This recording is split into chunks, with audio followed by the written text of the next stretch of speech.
আজকে মুখ্যত আমরা এবার প্রত্যেক বছর যেমন করি 23শে জানুয়ারির আগে যে অনুষ্ঠান সূচি জনগণের কাছে পৌঁছে দেওয়ার জন্য আপনাদের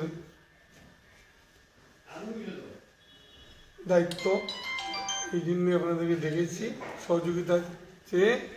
বাকিটা আমাদের মুখ্য অতিথি আসছেন। আমরা প্রথম রমেন ডেকা, যিনি এখন ঝাড়খণ্ডের গভর্নর, তিনি একবার ইচ্ছা প্রকাশ করেছিলেন যে শিলচরের কেন্দ্রীয় নেতাজি জন্মদিন উদযাপন কমিটি দেখবেন, আসবেন।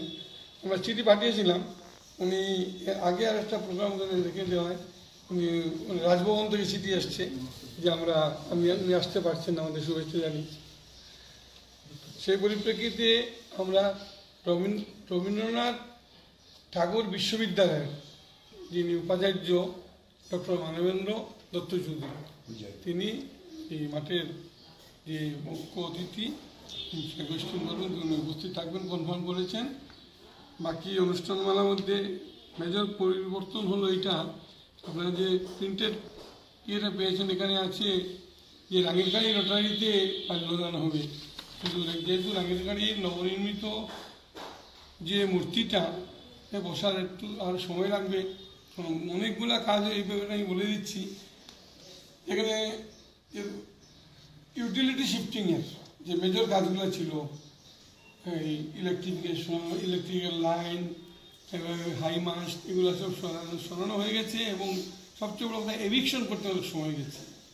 যে রোটারিটা 5টা অনেক সুন্দর জায়গায় হবে, এই জন্য দেরি হয়েছে। তাই এবছর নেতাজি যে প্রতিমূর্তি ছিল, রাঙ্গিরখাড়িতে যে মূর্তিটা ছিল, এটা গান্ধীবাগে এনে শহীদ অসিত ভট্টাচার্যের যে মূর্তির পাশে, অর্থাৎ গান্ধী ভবনের পাশে, এটাকে অস্থায়ীভাবে হলেও কিন্তু খুব সুন্দরভাবে স্থাপন করা হয়েছে এবং বেদিতে গ্রানাইট লাগিয়ে কাজ চলছে। এখানেই আমরা মাল্যার্পণ করবো এবং সব জনসাধারণের কাছে এই বার্তাটা পৌঁছে দেবেন যে এবার যেন সবাই গান্ধীবাগে নেতাজি মূর্তিতে মাল্যদান করতে যায় বা পুষ্পাঞ্জলি দিতে যায়। বাকি অনুষ্ঠান সবাইকে আন্তরিক অভিনন্দন জানাই। এবার আমরা প্রতি বছরের মতো আমরা আজকে আর্ট প্রতিযোগিতা হয়েছে। কাল থেকে গান্ধী বা টাউন ক্লাব ময়দানে স্কুল ছাত্রছাত্রীদের রিহার্সেল চলবে 11টা থেকে 1টা পর্যন্ত। আপনারা আসবেন, দেখবেন 1500 ছাত্রছাত্রী রিহার্সেল দিচ্ছে। এবং 23 তারিখে আমরা গত বছর যেরকম করেছিলাম, পাবলিক স্কুলের মাঠ থেকে বেরিয়ে আমরা 41 বছর যে নেতাজিকে স্যালুট করে গার্ড অফ অনার দিয়ে আমরা রোটারি পয়েন্ট ঘুরেছি, এবারও আমরা ওইখানে একটা অস্থায়ী ফ্লেক্সের মাধ্যমে নেতাজি বসিয়ে নেতাজিকে মালা দিয়ে রাখবো এবং স্কুলের ছাত্রছাত্রীরা ওই ফ্লেক্সকে স্যালুট দিয়ে ওইখানে, যেটা অতদিন থেকে চলছে, এটা হট করে বন্ধ করাটা ঠিক না, আমরা ওখানে উনি আছেন এখানে, ওইটা ধরে নিয়ে আমরা ওইখানে ওই ফ্লেক্সেরকে গার্ড অফ অনার দিয়ে আমরা ইন্ডিয়া ক্লাব ময়দানে বিভিন্ন পথ পরিক্রমা করে ইন্ডিয়া ক্লাব ময়দানে গিয়ে ফাইনাল অনুষ্ঠানটা করবো। ফাইনাল অনুষ্ঠান শুরু হবে 9টার সময় ফ্ল্যাগ উত্তোলন করবেন মানবেন্দ্র দত্ত চৌধুরী হুজাই, ভাইস চ্যান্সেলর। আমরা আমন্ত্রণ জানিয়েছি আমাদের এমএলএ দীপায়ন চক্রবর্তীকে গেস্ট অফ অনার হিসাবে থাকার জন্য, আমরা সুস্মিতা দেবীকে গেস্ট অফ অনার হিসাবে থাকার জন্য জানিয়েছি, কৌশিক রায়কেও জানিয়েছি। তা আমরা দীপায়ন বলছে যে ও আসবেই, ও থাকবে গেস্ট অফ অনার হিসাবে, ওইটা আমরা। এবং দীপায়নকে আমরা ধন্যবাদ জানাই এমএলএকে যে উনি নতুন স্ট্যাচু বসার জন্য চেষ্টা করছেন, এটা আমরা ওনাকে ধন্যবাদ জানাই এই কমিটির পক্ষ থেকে। তারপরে মার্চ পাস্ট প্রতিযোগিতা হবে, পিটি প্রতিযোগিতা হবে, তারপর এই পুরস্কার বিতরণের অ্যানাউন্সমেন্ট হবে, সাংস্কৃতিক অনুষ্ঠান করবেন সাংস্কৃতিক সেক্রেটারি, ওইখানে 4-5টা সাংস্কৃতিক অনুষ্ঠান হবে করে আমরা 12টা 15 মিনিটে প্রতিভা সেটির নেতৃত্বে আমরা ওইখানে গান্ধী ভবনে, যে গান্ধী ভবনের সামনে যেখানে স্ট্যাচু, ওই স্ট্যাচুতে আমরা মাল্যদান, জন্মমুহূর্ত ঘোষণা, বম ফুটানো, যেটা রাঙ্গিরখাড়িতে হতো ওইটা ওইখানে ওইবার অনুষ্ঠানটা 12টা 15 মিনিটে এই অনুষ্ঠানটা হবে।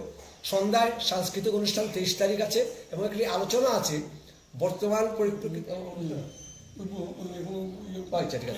একটা আলোচনা সভা আছে। আর এরপরে সাংস্কৃতিক অনুষ্ঠান হবে। 24 তারিখে দুপুরবেলা যোগাসন প্রতিযোগিতা হবে গান্ধী ভবনে এবং 24 তারিখ রাত্রে পুরস্কার বিতরণ হবে। এবারে যারা প্রতিযোগিতায় জয়ী হবে তাদের পুরস্কার বিতরণ করে করবো। আমরা চাই আপনারা এইগুলা জনসাধারণ যাতে জানতে পারে, এবং জনসাধারণকে আপনারা মাধ্যমে আমরা অনুরোধ যাতে বেশি করে দর্শক ইন্ডিয়া ক্লাব ময়দানে আসে, ওইখানে ব্ল্যাকলিস্টিংয়ে থাকে, এবং সবাই সাহায্য সহযোগিতা নিয়ে যাতে আমরা 129তম নেতাজির জন্মদিবসকে সুন্দর করে আমরা করতে পারি এই প্রস্তুতিটা রাখছি। উপাচার্য কি আগে এসেছেন এখানে আবার রবীন্দ্র হ্যাঁ, এখানে তো উনি এসেছেন 2-3 আমাদের এই উপক্রমে এসেছেন। নেতাজিতে উনি এবার প্রথম, গত বছর ভাইস চ্যান্সেলর হিসেবে প্রথম। এখন প্রথম দিনই এসেছে 25টা স্কুল, প্রথম দিন তো খুব কম আসে, 25টা স্কুল এসেছে। সোমবারে হয়তো 32 থেকে 34টা টিম আসবে, এবং 22 তারিখে বেস্ট ক্যাডেট প্রতিযোগিতা হবে। প্রত্যেক স্কুল থেকে 2 জন বেস্ট ক্যাডেট প্রতিযোগিতা হয়। আমরা বিচারকও ঠিক করে রেখেছি, বিচারককে আমরা চিঠিও দিয়ে দিয়েছি সবাই।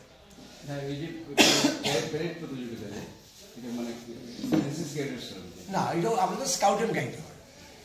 এনসিসি ওরা থাকে, কিন্তু আমাদের ইয়েটা হয় স্কাউট অ্যান্ড গাইডের মাধ্যমে, স্কাউট অ্যান্ড গাইডের মাধ্যমে হয়। সব স্কুলে তো এনসিসি নাই, সব স্কুল মেজরিটি স্কুলে এনসিসি নাই, এটা স্কাউট অ্যান্ড গাইডের মাধ্যমে এটা কম্পিটিশনটা হয়।